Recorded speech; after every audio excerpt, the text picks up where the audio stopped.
नमस्कार दोस्तों, आज का जो हमारा टॉपिक है selection, verification and validation of test method.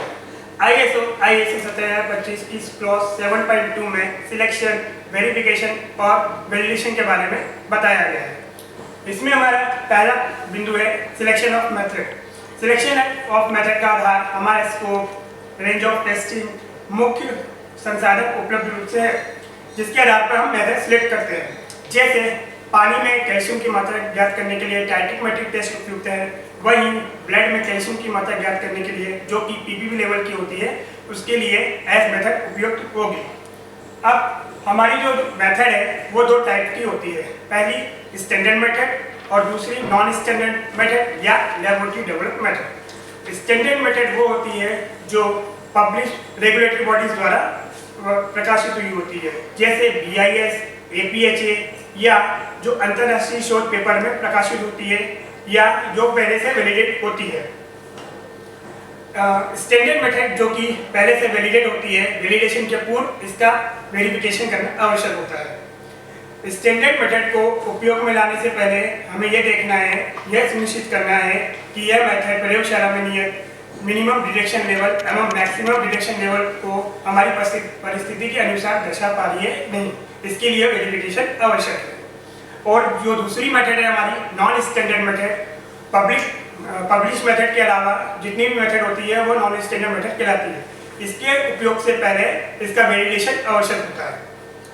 अब हम वेरिफिकेशन के बारे में जानेंगे। वेरिफिकेशन का मतलब जो सही है उसको पूर्ण रूप से सत्यापित करना। अब आपको पता है कि स्टैंडर्ड मेथड जो होती है वो पहले से ही वैलिडेट होती है, उसको हमें केवल वेरिफिकेशन करना होता है। और मानक 1725 के अनुसार स्टैंडर्ड मेथड का लेटेस्ट वर्जन ही उपयोग में लाना है। अब उस मेथड को उपयोग लाने से पहले हमें ये देखना है कि वो मेथड सही रिजल्ट दे रही है या नहीं, और लास्ट में हमें ये वेरीफाई करना है कि जो मेथड हम यूज कर रहे हैं अगर वो सही है तो उसको रिराइट करने की जरूरत नहीं है। और वेरिफिकेशन को हम इस तरह से समझेंगे। अब हम वेरिफिकेशन के प्रोसीजर के बारे में जानेंगे। सबसे पहले हमें स्कोप को हमें रिव्यू करना है। अब इसके लिए हमें क्या करना पड़ेगा, इसके लिए हमारी मेथड की जो चिन्हित लिमिटेशन है उसको देखना है। स्कोप में निर्धारित परीक्षण की न्यूनतम क्षमता एवं अधिकतम क्षमता को सत्यापित करना है, जिससे प्रयोगशाला की विशिष्ट मेथड की परीक्षण क्षमता सत्यापित हो सके।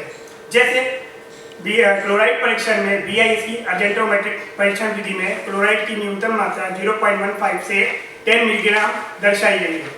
अर्थात परीक्षण विधि के अनुसार 100 ml नमूना लेने पर क्लोराइड की मात्रा 1.5 से 100 मिलीग्राम तक हम निकाल सकते हैं। अतः हमारा मिनिमम डिटेक्शन लेवल 1.5 मिलीग्राम एवं मैक्सिमम डिटेक्शन लेवल 10% डाइल्यूशन के साथ 1000 मिलीग्राम प्रति लीटर होगा। इसको सत्यापित करने के लिए हम RL को उपयोग कर दो सैंपल बनाएंगे, जिसमें मिनिमम डिटेक्शन लेवल 1.5 मिलीग्राम एवं मैक्सिमम डिटेक्शन लेवल 1000 मिलीग्राम प्रति लीटर होगा। इसके परिणामों की स्वीकार्य सीमा का निर्धारण भी हम करेंगे, जो ±5% रखी गई है। अब हम वैलिडेशन के बारे में आपको बताते हैं। वैलिडेशन को मैं आपको एक उदाहरण देकर समझाता हूँ। आप सभी सब्जी खरीदने गए होंगे। यहाँ पे सब्जी विक्रेता एक पत्थर को वाट के रूप में कई बार उपयोग में लाता है। अब हमें ऐसा हमेशा शक होता है कि वह वजन पर्याप्त सही है या नहीं। और वहीं दूसरे विक्रेता जो होते हैं वो वेट मेजरमेंट डिपार्टमेंट से सत्यापित 1 किलो का वजन उपयोग में लाते हैं। अब जो कि 1 किलो का सत्यापित वजन है जो पहले से वैलिडेट है उसको हम उपयोग में लाकर उससे तुलना कर हम उपयोग में ला सकते हैं। इसको हम वेरिफिकेशन कहते हैं। और जो कि वहीं दूसरी तरफ जो हम 1 किलोग्राम पत्थर का उपयोग में लाएंगे तो उसके लिए हमें सबसे पहले ये देखना होगा कि जो जिस तरह से हम उसको तोल रहे हैं उसका कैलिब्रेटेड 1 किलोग्राम के वजन सत्यापित वजन से उसका तुलनात्मक अध्ययन और 1 किलोग्राम पत्थर के निरंतर घिसने से वजन में हो रही कमी का इत्यादि का अध्ययन करना, तो इसको हम वैलिडेशन कहेंगे। हम वैलिडेशन को अपने लेबोरेटरी में कैसे इम्प्लीमेंट करना है उसके बारे में मैं आपको बताता हूँ। इसमें जो पहला पॉइंट है सैंपलिंग, हैंडलिंग, ट्रांसपोर्टेशन। इसके माध्यम से सैंपलिंग, हैंडलिंग एवं ट्रांसपोर्टेशन में परिणाम प्रभावित होने की कारकों की पहचान करना और उसका निर्धारण करना। दूसरा है मेथड की प्रिसीजन एवं एक्यूरेसी ज्ञात करना। तीसरा उन कारकों की पहचान करना जो परीक्षण कार्य में परिणाम को प्रभावित करने के लिए उत्तरदायी होते हैं। फिर स्टैंडर्ड मेथड से परिणामों का तुलनात्मक अध्ययन करना। फिर विभिन्न प्रयोगशाला में सैंपल के मेथड के साथ सैंपल भेजकर उसी मेथड से परीक्षण करना और मेथड की मेजरमेंट अनसर्टेनिटी निकालना और उसकी सभी स्टेप का स्टैटिस्टिकल एनालिसिस करना शामिल होता है। ये सब वैलिडेशन की प्रोसीजर है जो हम अपने लैब में लेबोरेटरी में यूज करते हैं। Thank you.